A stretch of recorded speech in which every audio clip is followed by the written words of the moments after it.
Confused by his actions, Minsu asked what was wrong and why he had come to see her so early. Sonjin, still upset, asked if she had seen the news. She told him she had not checked her phone all morning because she had been busy. Handing her his phone, he told her to look at it. As she read the news about Kim and Sonjin, she turned to him and asked how it had happened. Frustrated, Sonjin reminded her that he had warned her to stay away from Kim, and now this had only added more problems to their relationship. Minsu, feeling guilty, admitted that she had not anticipated this outcome and questioned why he had allowed Kim to kiss him. Angrily, Sonjin insisted that he had not allowed it and that Kim had tricked him.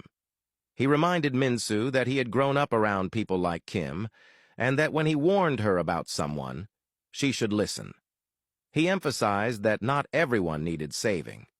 Seeing how upset he was, Minsu apologized.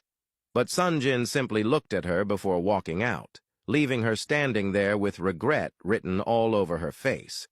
Determined to speak to him, she immediately ran out to catch up with him, but Woobin stopped her at the door.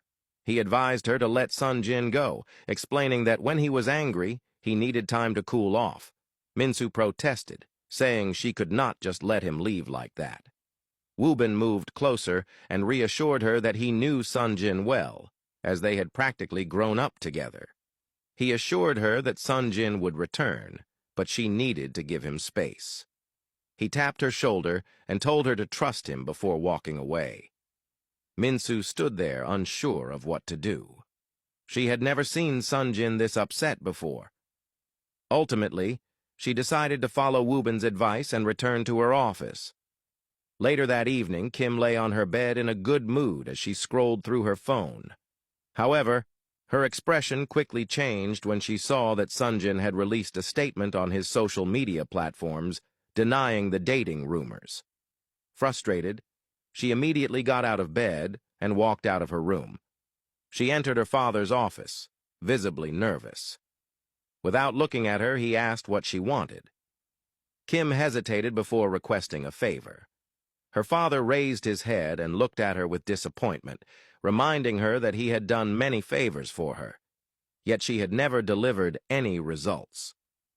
He compared her to her younger sister, who had successfully secured a lifelong business deal for their family through her marriage. He continued berating Kim, reminding her that she had failed to secure a business deal with Tech Bloom through Sonjin, despite all the advantages he had given her. He had paid for her surgery, sent her to the same prestigious school as Sonjin, and provided her with countless opportunities to get close to him, yet she had still failed. Kim stood there, absorbing her father's harsh words, before confidently assuring him that this time she would not fail. Skeptical, he asked how she planned to succeed when she had already failed so many times. She requested that he arrange a meeting with Sonjin's father and ensure that Sonjin would also be present.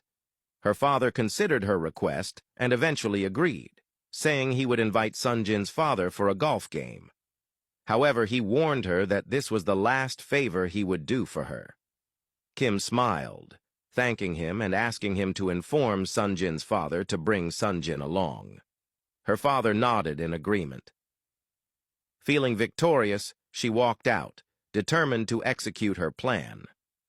That night, Minsu remained in her office, waiting for Sonjin as usual.